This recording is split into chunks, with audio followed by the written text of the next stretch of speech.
Hey, everybody. Hello, all. Dana Monson, where are you? Are you in Marysville or are you in Winthrop, or not Winthrop, but Kettle Falls. I'll be back in Marysville next week. yeah. Oh, good. Good. Hi, Anton. Morning. We're back. You ready to do It's like this a again? traveling roadshow. You, me, and Jesse. I'm like, I've got you gentlemen booked 3 times this week. Okay, just show up and look good.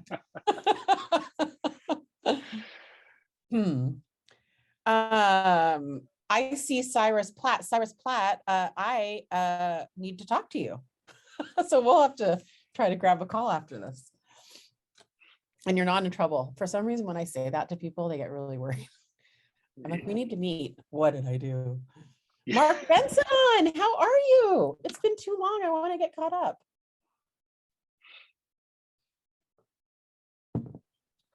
Everyone's so quiet today, off camera. Katie, our lunch has arrived. Doing great, thanks. Do you have to stare at it this whole time and not eat now? That's the worst. That's okay. It was really for Leslie. Hi, Oliver. Hi, brother Hello. Paul. Yeah, hello. Hello. Hello, hello. So Leslie, what'd you get for lunch there? Full cafe yum. Oh, yum. What is it? Is it Vietnamese? Thai? It's like it's a yum bowl. It's rice and deliciousness And chicken usually, or toast. Yum. avocado, all the good stuff. Yum. Cool. Well, Leslie, it's 11:02. Should we honor the people who got here on time and jump in? We should always do that. Let's get started, Via. Okay. Do you want to launch us, or you want me to just jump in? Well, clearly we planned this, guys. Welcome Very to our planned. This is super planned. our monthly path to $1 million. And as you guys all know, and I think we might have some new people on the call today, this is our community of bringing the top agents from both the Penn Kinnico network as well as the Experience Brokerage Network together in one place to have some really high level conversations to support your business. So I'm really excited to be with you guys today. And Via, you have put together an awesome lineup. So I'm going to just pass the baton to you so you can kind of tell them what we've got in store for them today. Yeah, I'm super excited. So we're gonna make it really interactive today. I've got with me here. I'm probably not gonna leave us spotlighted the whole time because I kind of want this to be interactive. However, that said, I am gonna briefly just kind of do by way of introduction. Let me just make you, there we go. So we have Jesse Passafume, who's the president of BKCO Mortgage, and we have Anton Stetner, who's an investor owner in 2 of our market centers, a very seasoned, longtime team rainmaker, real estate investor and developer, and I would say amateur economist. Is that fair, Anton? To me, you are. Every month, we do a network meeting for all of the agents in Ben Kinney brokerages, and Anton has kind of turned into my sidekick because the second Tuesday of the month, all we do is talk about market. We talk about market and statistics and where it's been. We typically our Northwest MLS comes out with a press release every month, and we kind of go through that. So the last meeting, things are changing, and we all kind of were feeling it.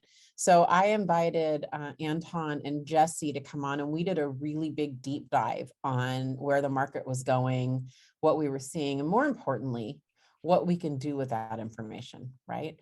And so I immediately called Leslie and I said, we need to do this for Path to $1 Million, right? Our rainmakers, all of us need to know how to take advantage of this right now, ahead of the curve, I think. You know, what we can do to get more business out of this, to save business, to recruit agents, and all of the things that our top agents here need to do. So what I thought we'd do, and you know, if you guys want to do it another way, that's okay. But Jesse and I talked briefly. I thought we'd have Jesse, if you don't mind, kind of walk through a little bit of a, market update for us from a mortgage perspective. You're kind of the star of the show right now. I think interest rates are the biggest topic. And then Anton, I think we'll just jump in like we did last time, if you guys are cool with that, and talk about the market. And then I really want to encourage all of you guys to get on camera. If you're comfortable with that, I'd love to see your faces, and I'd love to see us just jump in and ask questions and interact. And if you're more comfortable throwing in on chat, that's great, but would love to see your faces and make this a back and forth. So are you guys good with that? Okay. Sounds good to me. Cool. Awesome. Let's rock it, Via. All Here right. you go, Jesse. You got the stage. Do you want me to Am I make- taking? I got it. You got it. Okay, cool. I got it. There you go. All right. So as Via mentioned, Jesse Pacifiumi, BKCO. I am not an economist, but I'm playing one on Zoom these days. And really what we're working to figure out where this market's going, right? Nobody really knows, but we have some opinions based on curating information, right? Same thing you guys do. And our objective is to give you, just to share what we think is happening, support it with some data so that you and your agents can be experts in the market. So I was just going to run through, I've got like 4 slides, but I'd love, any interaction, any questions you have, I'll do my best to answer them. Obviously this is a very interesting time, and and it's an interesting time with a lot of uncertainty, and especially in the mortgage space. But for you, we need to think about how that uncertainty fuels the rest of the year for your business in 2023, right? So that's what we're working on. I mean, for mortgage, it's a little easier. It's like rates drop and we do refinances again. In the meantime, we're in the state of extreme turmoil. So I want to start by talking about the 10-year bond yield. So some of this is designed just to make sure that you are squared up from an expertise perspective. And our focus is getting our TBDs, our to be determined, our shoppers off the fence, right? We have, exponentially higher number of shoppers than we've ever had in our mortgage operation. We're well over 200 people that are physically approved in the Northwest that are looking for a house. It's been tough, but some things are changing. So how do we take advantage of what's changing to go get this business, get people off the fence? So first thing we look at here is we watch this 10-year bond yield, and you guys can watch this directly, but this is not a direct analog of interest rates, but it shows the trend. And you can see, we all feel this, we all know this. Anybody reading the news knows what's happened since March, right? This bond yield has just climbed all the way up. It went above 3%, which was our big concern last week, and it popped over 3% twice this week. It's down a little bit today. This is as of a few minutes ago. So we're down at 2.8. But you can watch this trend, and if this line is going up, rates are going up. So what's actually going on in the market? We think that this rate trend is going to continue higher, and there are a lot. I read 3 articles this morning that advocated that rates may come down, but there's 15 articles talking about how rates will go up. So our belief is that we need a plan for rates to go up. The average 30-year fixed rate is around 5.5%. And I'll show you a tool I use to watch that. If you're looking at one of the hard parts, if you're looking at Fannie and Freddie data about interest rates, that's really like 60 to 90 days old, even though they published them in the month they were generated because of when those rates were locked. So it's important you understand where rates are at, make sure your mortgage lender is telling you so that you know. Our biggest problem right now, and why this is happening, is that inflation is up. We're feeling it at the grocery store, we're feeling it at the gas pump, but inflation is at its highest point in 40 years. We got news last week on inflation. We hoped it would be positive, but it's still there. The federal government is in a unique position right now, trying to figure out what to do, right? Because we have the stock market had its worst day in a long time yesterday. We have all kinds of other stuff going on. But at our core, our economy, we have nearly full employment, and we still have great wage growth, and the economy is still heated up. Inflation is not going anywhere anytime soon. So the Fed increased rates by 0.5%. One of the Fed chairmen came out yesterday and said that he thinks we should add another 2.5% over the next year. He said in one shot, but that translates into a full year. So we should see them bump rates again in June. And this is really, when I say unique time, we have this runaway inflation. We have the Fed pumping rates up, but we have the equity markets just absolutely tanking. So there's 3 or 4 ways this could go. But we are planning for higher interest rates, right? And I think that in the short run, that needs to be our perspective as salespeople in the marketplace.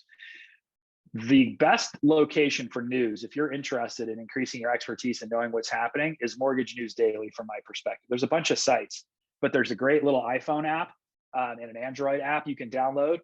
And what they do is they tell you the average 30-year fixed rate based on actually looking at rate sheets each day in real time. It tells you what the bond yield is doing and it gives you news. So if you want to follow this, download Mortgage News Daily. It's phenomenal. So summarize, keep your eyes on inflation. As long as inflation's hot, interest rates are gonna increase. Now, what happens to this bond, versus equities, we'll see. And remember, good economic news, bad for rates. Bad economic news, good for rates. That's why it's hard to know what happens next. The other thing you're hearing about, and our clients are talking about this a lot. I mean, we're having a recession conversation with every single buyer. So the cause of a recession is that the economy is on fire and the Fed has to slow it down by increasing the Fed funds rate, right? And the hotter the economy, the harder it is to have a soft landing. We end up in a recession. And this economy is so heated up. The economy is so heated up, there's almost zero chance we're going to have a soft landing. So we are looking to a recession. Technically, it's 2 quarters of declining GDP. So our GDP, that's gross domestic product. Our GDP did decline in Q1, and it looks like we may get a decline in Q2. So we could technically be in a recessionary space at the end of Q2. But what it feels like, and I think this is the best indicator for us, like, is there going to be a recession? Well, the stock market declines. We have an increase in layoffs. And I know in the tech sector, especially in the startup space, we're seeing that pretty dramatically in the greater Seattle area and here in Northern California. We have a decrease in wage growth, which we haven't seen yet. And then you have these bubbles start popping. Now, the interesting thing about the bubbles popping is this crypto bubble has been pretty wild ride, right? And we've seen that. I wouldn't say the bubble has popped, but it's definitely being challenged. So, and that literally is taking, billions of dollars out of people's pockets in today's market. And then the most important thing is that these recessions are often, there's very technical reasons to have a recession, but at the end of the day, the consumer confidence index, the CCI, is really driven a lot by the headlines, right? It's driven by the media. And we're seeing a lot. There's a lot of doom scrolling. You can literally sit on Twitter all day and just become very depressed about where the market's at today. So we think that there is a recession coming. Now, for us, we have to make our own market. And I think I stole this directly from Anton our last and added it to my slide. So thank you. We have to make our own market, right? That's really what this is about. And you guys are the top producers, right? In the top organizations on the West Coast. So you know what this means. We need to get really scrappy, and we need to think about, okay, what happens when rates drop, right? Our TBD group, our over 200 people, 30% of them were knocked out of the market because of rates. So when rates drop back down, those 30% come back. We've got to be on them immediately, right? Using our technology, using our outbound dials, using our buyer agents. The market's going to rationalize, which could be very, very good for us, right? So we don't think values are going to go down. I'll talk about that in a second, but the market's going to rationalize. There's also incredible investment value and opportunistic buyers that'll come back into the market. A lot of people have been sitting on the sidelines, as you all know, because home values have been doing this, right? We don't think they're going to drop, but if they just level out a little bit, there's going to be a lot of opportunities. And I'll let Anton Villa talk about that. So here's the other thing you need to know is that during a recession, home values generally go up or stay flat and interest rates drop. So this is why this is not the worst news in the world for us. And it's fairly counterintuitive, but if you look at the 70s, the 80s, look at this red line is median home price. We had a little bit of a drop in 90, but then they popped up actually during the recession. Same thing here in 2001. We had a slight drop, but then it climbed up. Now, 2008 is where we all have scar tissue, right? Where we all remember, and many of our buyers are saying, no, it's going to be like 2008. I'm going to wait till the real estate market crashes, right? The problem with 2008 was that it was fueled almost exclusively by very, very loose lending practices. There was very little equity in the market. I mean, people just didn't have any equity and they couldn't afford their house. This is a completely different world we're in right now. There is a ton of equity. There's not a single economist or housing analyst that predicts a large number of foreclosures, even with an economic slowdown. And the way we're qualifying borrowers, and I say we, the mortgage industry right now, these folks could absorb a 10 to 20% decrease in their home value even and still not walk away. So the walkaway homeowner is not part of this recession, tighter lending practices. So for you guys, when you're selling, when you're talking to your buyers, it's really important that you get them shifted off of this perspective that this will be like 2008, because it's not. It's more like 2001, right? With the .com pop. There's a slight little decrease. It lasted this long and then it ran up. Look how hard it ran after 2001. So that's an important component. And I've got this downloaded as a PDF that I'll drop into the chat here once I'm done. So, you know, from a talk track perspective, and you guys are already running your own scripts, your own talk tracks, but here's how we think about it. We think about this, you know, from a, when are you willing to pay more, right? When a buyer is reluctant to get into the market today, interest rates are trending up. Even if appreciation slows, home values are likely to increase. Either way, it gets more expensive to wait. So with interest rates still trending up and home values not likely to crash, it gets more expensive. So the number one question we're asking is, hey, you just have to decide when you want to pay more for a home in Seattle or Portland, or, you know, even the rural properties are not immune to what's happened, right? So when do you want to pay more for a home? Second topic is this recession. Well, won't a recession help? And I'm having this conversation daily. Interest rates are going to keep trending up to combat inflation. It may trigger a recession, or we may be in one now. We just don't know it. But historically, home values have increased or stayed flat during a recession. And this is the big kicker. Once rates drop, you can refinance to take advantage. Let's get in now. Let's take advantage of our local market and the appreciation we expect to take place. And when rates drop, you'll have an opportunity. You'll have an opportunity to take advantage, and we'll run all the way down with you in this market, right? And it's not just BKCO Mortgage. We can do no cost refinances, save people 0.25% on their interest rate all the way down. No cost to them, no increase in loan amount. So that really, you know, the interest rate discussion, you have to shift them away from it's going to crash like 2008, and you have to shift them away from interest rates are high. Interest rates are what they are. We don't control it. And then we've talked about this at length. There's two things. There's loose lending practices and then demand. You know, the demand is not going away. We're currently 5 to 7 million homes short in the US. We just found out yesterday that new home starts missed the targeted number by like 300,000. So we're not going to have as many new homes coming out of the ground next year as we expected. And we expected 1.7 million new homes to come out of the ground. Home starts are down. That means those homes aren't coming to market. So we're again, and there's a bunch of like misleading charts on the internet, but new home builds have been suppressed for so long, even at the projected 1.7 million, which is more like a regular run rate. Now we've decreased that. I don't know the exact number. It's probably in the 1.5 million range. It does not make up for 3 years of zero home building. So we just don't have enough houses, period. And you want to be able to share that with your buyers. There's just not enough houses. So the chances of the market collapsing, not good. So interest rates, there is good news on interest rates. Inventories are increasing, right? We're seeing that. You guys know it. You have the data. But that's good news. So people that were shopping, we're talking to folks that were shopping in February and they really got burned out. Like, hey, get back out there. Get in the car with your agent, go look at houses. There's actual houses to look at. We're reporting fewer offers, so it's getting slightly less competitive, not necessarily in your markets. I just read that Portland, Seattle, and Austin are the 3 hottest markets still in the country. So here we are. But there are fewer offers. And while rates are higher, they're still a great value for growing equity and long-term wealth. 5.5% by any measure is an excellent interest rate. And if it's 5.7 or 5.2, those are excellent interest rates for growing long-term wealth. And you get to chase it down when it goes. So that's how we're thinking about our talk tracks. And you really want to move people off of market's going to crash. You want to move people off of interest rates are high.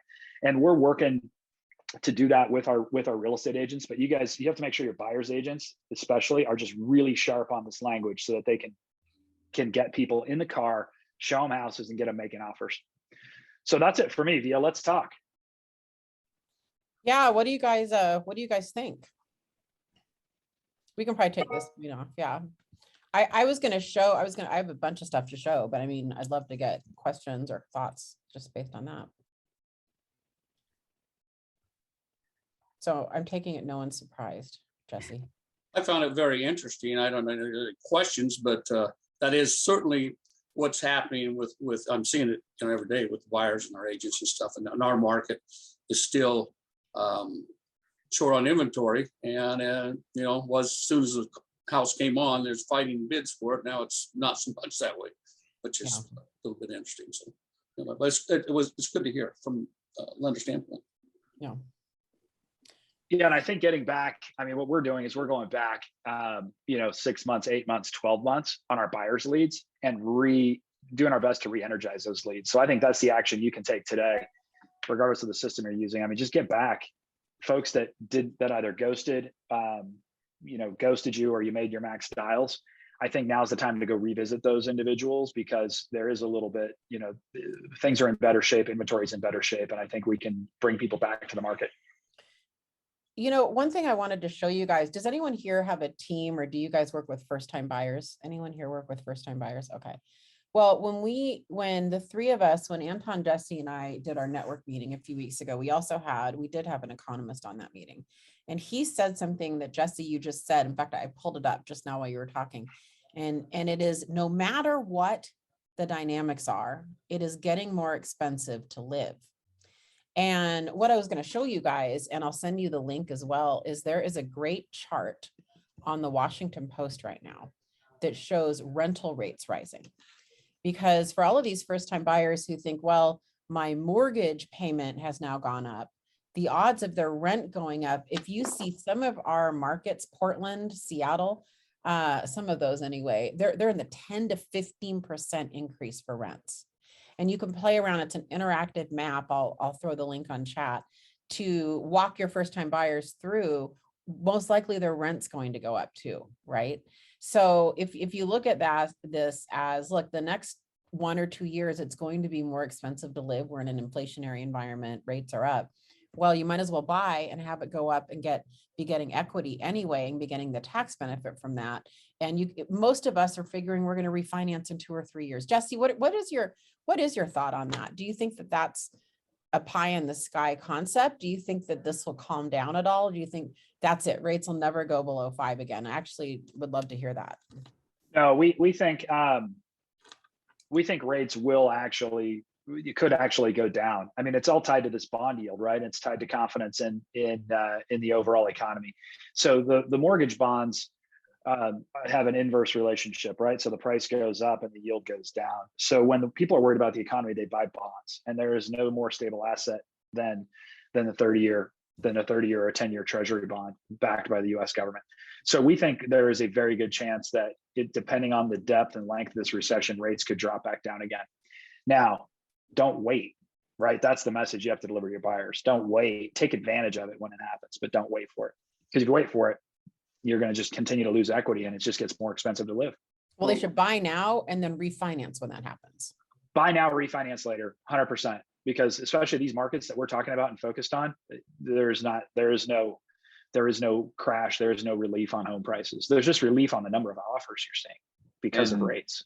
And Via, I think that from a tactical perspective, maybe a different way of saying the same thing is, so Jesse, with rates increasing, approximately what percentage of buyers do you think we lost?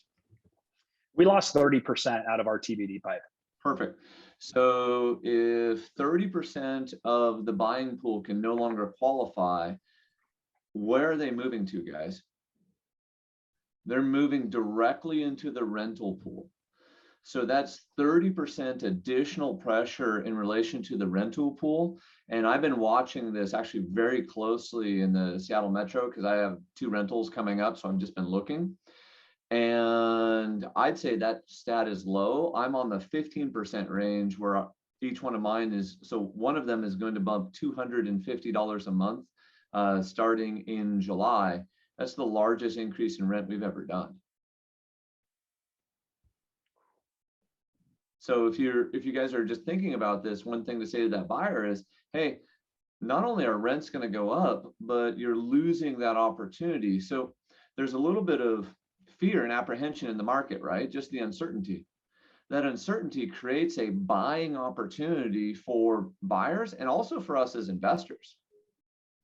There's deals starting to pop up everywhere. Yeah, Jesse, when you were talking, or Anton, I just pulled this KCM slide up because I thought it was such a good, not that any of us have 300K mortgages anymore, but I thought it was such a good tangible, example, especially because we're talking about rent, because these are kind of rental amounts. But, that is pretty stark. I mean, Jesse, I get why you lost 30%. 500 a month is not a joke, right? But Not if a you're joke. talking $250 to $350 increases in rent anyway, I mean, not that different, right? Yep. I think what's important, and I think that especially those of us in this room, and Anton, I'd love you to jump in here. I think it's really important right now that we are giving fact and data-based opinions and advice, that we're not playing into drama and emotion, that we're informed, and we're learning how to talk in data and talk in facts and statistics and research, rather than I think this, I feel this, it seems like this, right? When someone asks what's going on in the market, one of my favorite words is, it's interesting. I say that in any market, right? It's very interesting. It usually solicits more questions, but I think that this is a massive opportunity time. Usually what happens, and we're experiencing it now in our brokerages, I don't know if you guys are, Leslie, but usually what happens like right now is there's a surge before a pullback. So everyone's seeing that rates are going up, all the buyers who were kind of left out behind, right? There's this surge before there's not one. Are you guys feeling that? Or are you guys just feeling the pullback? Yeah, I think that theoretically we want to say yes, but honestly, no. I feel like this message is and open it up to like we're all across the state. Like we've got Eugene, Salem, Medford all on this call. Like, are you guys feeling that in your businesses, or are we really at pullback phase here in Portland and Oregon? Leslie, one of the things that we're seeing is not so much on the resale, but we're seeing the new construction people that started the process back in December now falling out, where they're just like, well, we've had some people that are no longer qualified, but some are like, we don't want to make that payment. And so we're seeing cancellations on new construction. They're walking away from earnest money? They are, yeah. I mean, we've had this conversation like 2 or 3 times in the last 2 weeks.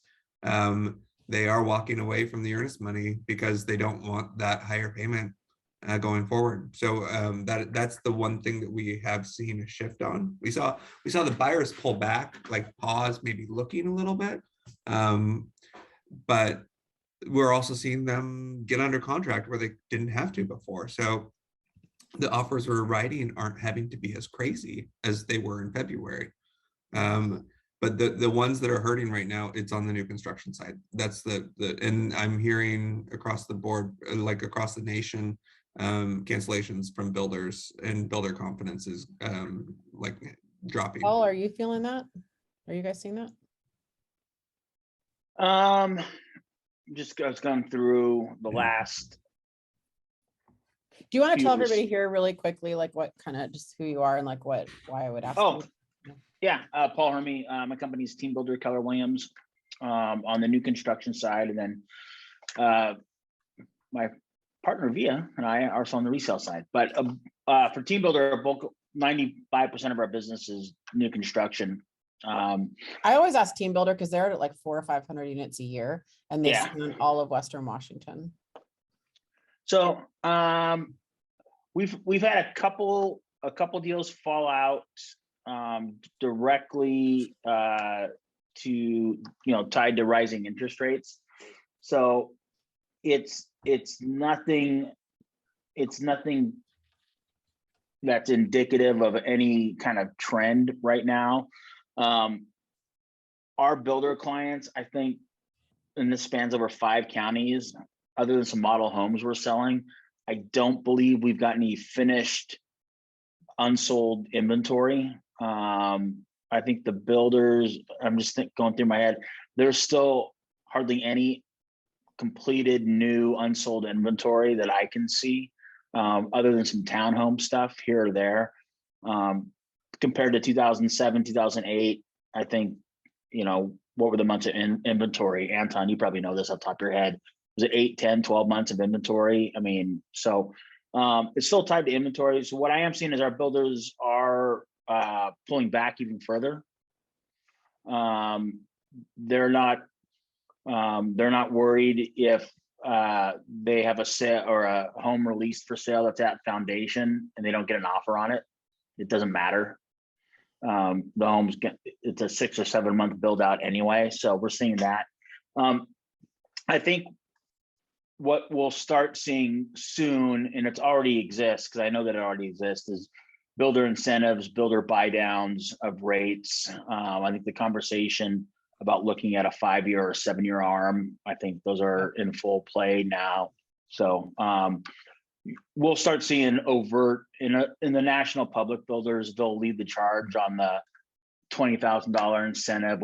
They'll throw out some teaser rate, and all that stuff. But what I'm hearing on some of the builder stuff is that the builders are slowing down production a little bit in order to not get stuck holding.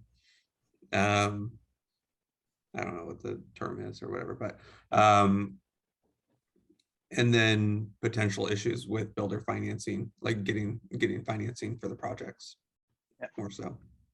So like an actual reduction in new construction supply, not necessarily. I mean, I think we're going to see a reduction forever. in demand, but I think we're going to see a shrinking of supply also. We've been undersupplied for a decade now. I think the interesting thing where any builder or developer, private builder or developer that underwrote projects in 2020 and 2021 that are now just coming into the pipeline, I think they're going to have some challenges where if they underwrote at X amount, and maybe that's not the price today, but that's what their pro forma, and that's where they base their financing on. That could be a little bit problematic, but for the most part, what I see in the Puget Sound anyway, production builders, they build and sell, so they'll do whatever it takes to move that. So, and Lennar and DR Horton will lead the charge and all that. And Sophia, really what we're hearing here, like if I were to summarize this is yes, we might see people in that new construction that are pulling out because that interest rate has made the payment higher than they want. But really that's just part of the 30% that Jesse was referring to that is getting priced out. Builders don't care because there's going to still be plenty of people who are going to step in and buy that product. So that'd be part of the surge that 30% have been wiped out, but we've also got another surge that's emerging into the market to make up that gap. Yeah, and I want Anton to Sorry. It's okay.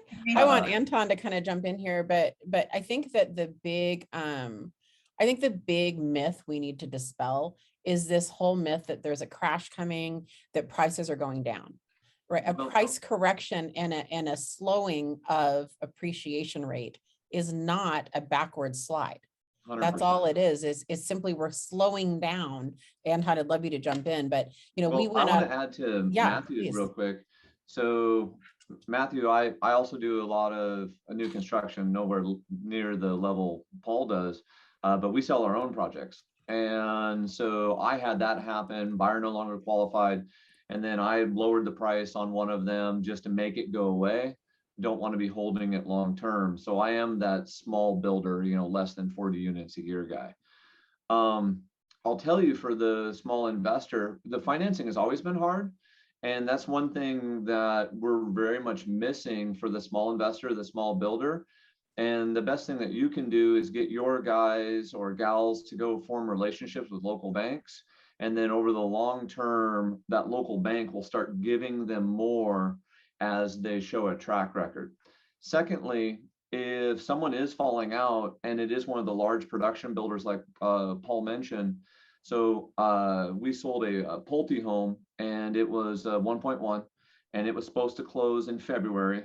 And no joke, it's now going to close like at the beginning of June.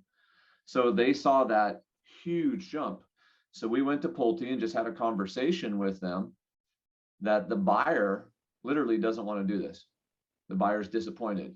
Pulte's initial reaction was, yeah, there's 75 grand on the line, go away.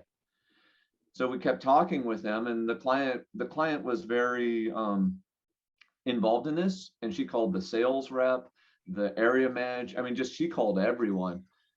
They actually bought her rate down in order to keep the deal glued together and also to keep a happy customer. And I think in that situation, it was because they missed 3 of their closing deadlines. So just FYI, if that comes up. And then switching gears to what Bia was referring to, in all your guys' markets, how much has it like appreciated this year and last year? Greater than 10%? Yes or yes? Okay, that's a trick question. So when a market transitions like this, most of the agents in the industry have been in the business less than 5 years. Isn't it something like, feel free to jump in on this, but isn't it something like 50% of the industry has only been in like 5 years or something like that? Well, 80% of the industry doesn't make it past 5 years. So it's probably more like 20. No, not like how long they survive, but there's a large chunk of our industry right now that's new, that's got in and only. Yeah. Most of them have not seen the last downturn. They did not work through that. So we're what old, I'm saying when we're talking about that is most of us are only used to prices just going straight vertical. Yeah. Okay. And what we're seeing right here is you're seeing a minor price correction in some markets and not in all of them. So before we got on the call, I dug through multiple areas of the Seattle Metro, just looking for, and I could see pockets of still really good appreciation and some, basically flattening out, and then some maybe down just a skosh. That change though in the speed and the velocity of the market, along with negative headlines, the buyer and the broker who hasn't, as Paul alluded to, been in the trenches, getting back to the fundamentals, thinks the sky is falling. Well, 30 days to sell a home was normal just, 8-10 years ago. Everything wasn't selling in hours. So all this is that cream coming off the top, and this is a normalization of the market. So we have to have dialogues with our sellers that, hey, at the cocktail party, your neighbor got a free Tesla and 200 grand over. Well, that probably isn't going to happen now. We need to have a realistic pricing strategy. And then you need to go in and dig through, okay, what's happening in that market? What's happening to prices? Call all the pendings, call all the pending inspections and figure out what exactly is happening. And then call the actives and chat with them about showings.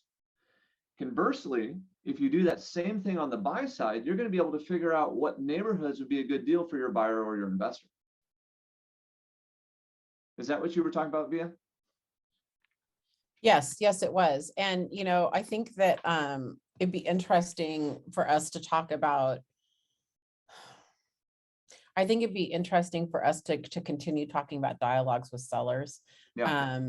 I think that all of us are going to have to manage expectations. And the problem with a lot of us in this group, and, I talk to a lot of people around the nation, but in the Northwest, we do a lot of home prep. Like we're more hands-on. We're very good. We're really good practitioners here. Like you guys are, I really believe Northwest agents are the best in the nation after years of running around talking with them. That means some of our home sellers we've been working with for 60 or 90 days, haven't we? And the market was totally different. Does anyone have that situation?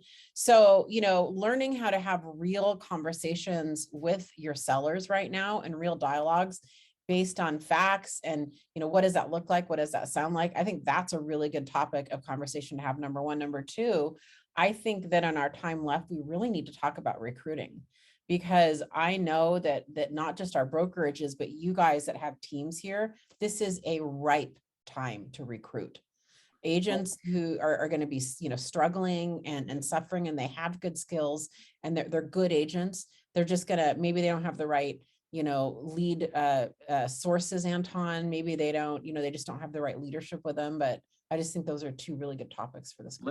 I want to share a script that we shared the last time for home buyers. When they say, I want to wait or I want to rent,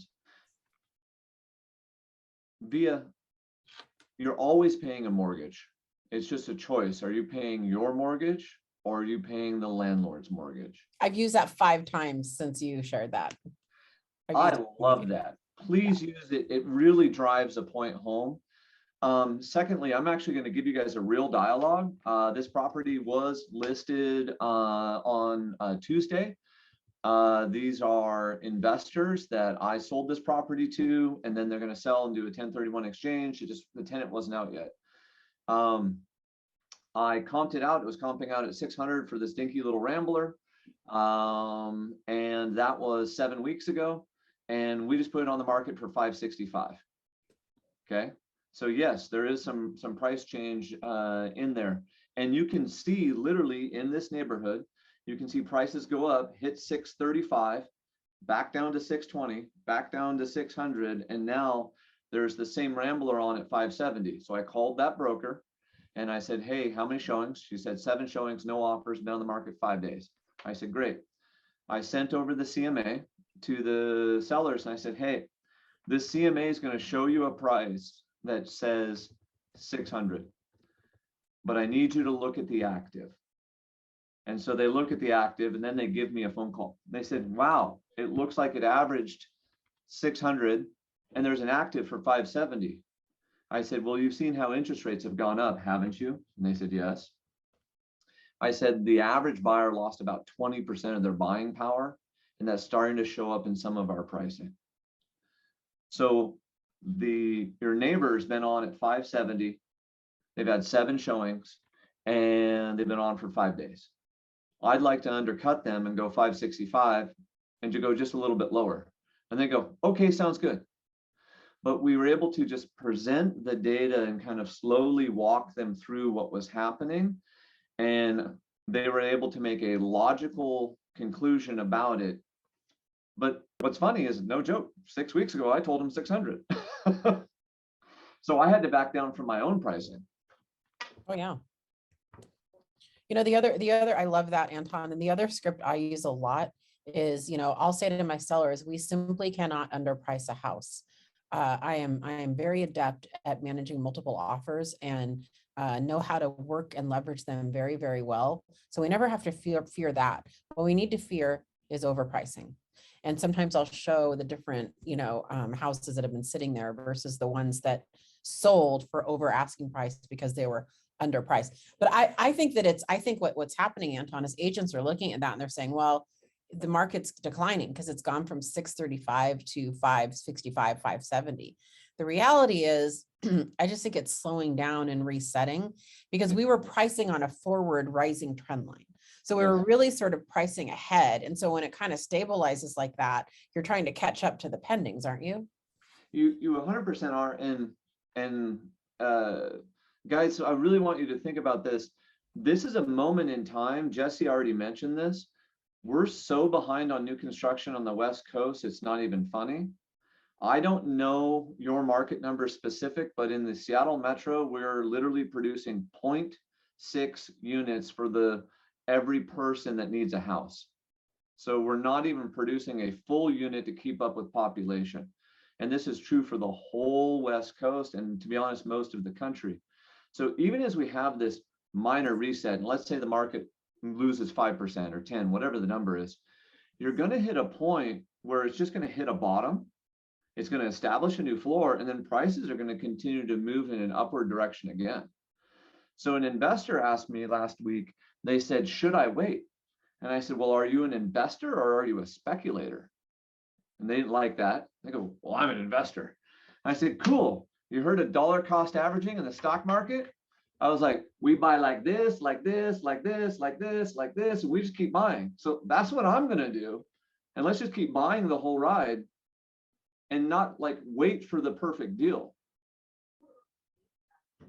So there's my thoughts real quick, is that you don't have enough foreclosures coming. You don't have enough new construction coming. This is a minor change in the market to establish whatever the new floor is, and it's just then going to go back up again because there's no inventory. Yeah, someone asked about high end, the high end market, which is my market that I work in, less affected by this, but I think that what I'm seeing in the high end is they're still actively looking for that perfect house. We struggle with motivation a little bit in the high end because they're usually in a nice house that they like, but they just want another one better, or they want a different location better. So in a market like this, they will, in my opinion, they'll still buy. They're pretty ruthless negotiators. So I mean, they'll take full advantage of it, my clients anyway. But I haven't seen a slowdown necessarily. Maybe, has anyone else here seen a high-end slowdown? I haven't. This has to me been affecting more the mid-range, but I don't have data to back that up. Anton or Jesse, do you guys have any data? I've got a little bit of data. So I think your high end, because once again, I just looked, your high end in the corridor. Okay, so, and this just applies to the West Coast. So basically your I-5 corridor, your major corridors is doing great. I was looking in like Blaine, out in Snohomish, some stuff in the outskirts of Vancouver, just digging through the MLS, and you could see some price movement there. But what I think what happened is they literally just got a little too greedy. And so you're just kind of backing down to what was reality. Yeah. But I've yeah, noticed with some of my higher end buyers is that because their motivation is more of like, I want a nicer house, or I want this specifically changed, and the market's a little bit less appealing in their mindset right now, they're like, meh, and they're just not driving forward. that could be, especially if they were, looking at proceeds of their own house to make their move, for sure. Well, That's the move up buyer. script. So if the market is genuinely transitioning, any move up buyer is actually going to do better. So it doesn't matter if we're talking high end, medium, as long as they're buying better. And if the market depreciated 10%, 10% off of 1.5 million is 150,000, 10% off of 750,000, 75. So if I'm moving up the ladder, I'm literally always going to win. What happens is we get wrapped up in the emotion that, oops, maybe I just lost 50 grand in crypto, or my portfolio went down 15, 20%. So we stop. When I think if we can go have a business conversation with them about numbers, we may be able to get some of them to still move towards that goal. So Anton, the one thing about that change there is the cost of the financing on that mild difference in value is significant, especially going from a lower end mid-range property to a higher end mid-range property. It might only be $150,000 to $200,000 greater of value, but that cost of the monthly payment has gone up significantly for the similar loan value. And so that's where some of the motivation, I think, is getting lost, is like, why am I wanting to pay so much more for something that's only marginally better? Paul, I see Paul's hands up. Yeah, my comment to that is you're absolutely right. And I don't think that's limited to the high end though. Mid-range is where I'm. That's where I'm seeing. I agree. I agree. I love this. I love this entire conversation. I've got a one-off new construction listing that was grossly overpriced that we adjusted quick. Well, we adjusted it, and we're probably still not quite there. But I had a conversation with a potential buyer, and the conversation got to where, with one of our lender partners, I was able to say or talk to him about, hey, we could get you a rate that's 3.875, it's a 7-year ARM. It's a substantial rate buy down from the builder. So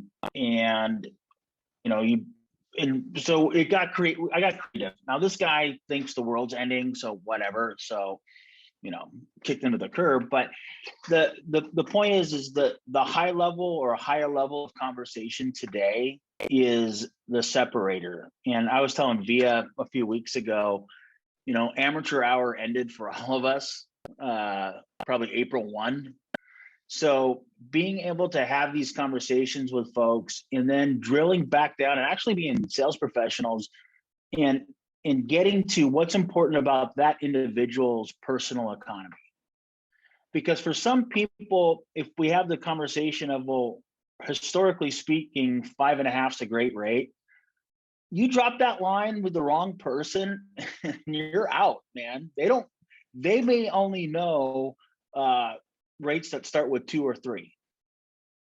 And so for them, it's like, all right, boomer. Yeah. All right. 5.5. Cool. But the important thing, I think, where I keep getting out of this and what I keep hearing, and I need to hear it every day, and I, share it with our team as well, is let's get back into that hardcore professional buyer consult, that hardcore professional seller consult, where we're setting great expectations, that we can talk the language of finance, that we're not being overly, prognosticators about what's going to happen. I certainly got opinions on what I think the next 12 or 18 months are, but that's just an opinion. But it's the reminder of having these great conversations and, working with our lender partner to understand, hey, what actually is a rate buy down? What does that actually mean? Are you talking about buying a rate 1 basis point? Or the scenario I gave, it was going to be a little bit more than 4 basis points, so that's a $45,000 incentive we were going to ask for the builder that I probably would have got. But being able to know that language, I think, is huge. And so all of these things, looking at the data, looking what's going on in the local area. I check listings Wednesday and Thursday to see what offer review dates came and when. That's not anecdotal, that's real data. And it might just be in a little block of area. So, again, I love the message. It's time for professionals, and the amateurs, they go bye-bye. So anyway, that's my thought, my little soapbox. No, Paul, you're nailing it. And Via, this goes right into your recruiting. So whether you're a team leader of a market center or team leader of your team, there's agents who are going to be lost right now, who don't know how. I coached an agent here in the market center yesterday on doing a $50,000 price reduction. How many price reductions had this agent done in his career? 0. Oh, God. And so, maybe that call to the in production agent right now is, hey, Bill, Susie, how's your business right now? What's your plan for the changes in this market? You want to go make a big bag of money and have a lot of fun? Because we're going to get back to the basics of real estate. And guess what? In a market that's changing, we slay it. We've always slayed it. And I can't wait. Want to play? I'm just telling you literally what I'm saying to people right now. Guys, I'll be honest. Mel, I dare you to say want to play. Mel was rocking back and forth laughing on that one. I've been waking up saying, God, I've been a good boy. Please bless me with the recession. And so I tease about that, but wealth and change creates opportunity. Change in the economy creates massive opportunity and wealth. Okay. Yeah. Via, I love what you're saying is Katie and I were just having this conversation this morning. I was in a class yesterday where they were talking about the change of the consumer expectation and then how that applied to our real estate agents and professionals. And what they said was people want more assurance than ever before. And evidence is showing that they are okay taking less just for the guarantee. So when we talk about that's clear in our consumers, that's clear in our customers, right? It's not how much my home is worth, it's how much you're willing to pay for it. And there's ways to do that. But on an agent perspective, building our teams, if you're team can provide a guarantee or reassurance in stability and lead generation and systems and models and consistency that is solving that guarantee and providing certainty in an uncertain way, the talent doors just opened up to people who weren't touchable before, because there's more people looking for that guarantee today than they were yesterday or last month or 6 months ago. Yeah, that's right. So we have a few minutes left, unless there's questions. I want to just, it's important for me to make sure that I do state this. I do think this is the time for all of us to save our pennies, trim expenses, save our pennies. Any of us old folks who have been through that last downturn know, if you can show up, if there's even a little bit of correction, which, you know, looks like it's happening, and we can show up with cash, there are going to be so many opportunities. I don't know how many times I kicked myself that I could not take advantage of the opportunities at the last recession, right? This is our moment. So, you know, just while you're making hay right now, if you're getting a flurry of buyers, some of, you know, are, some aren't, but this is just the time. I think cash is king, so that we can, you know, potentially buy some assets right now at great buys.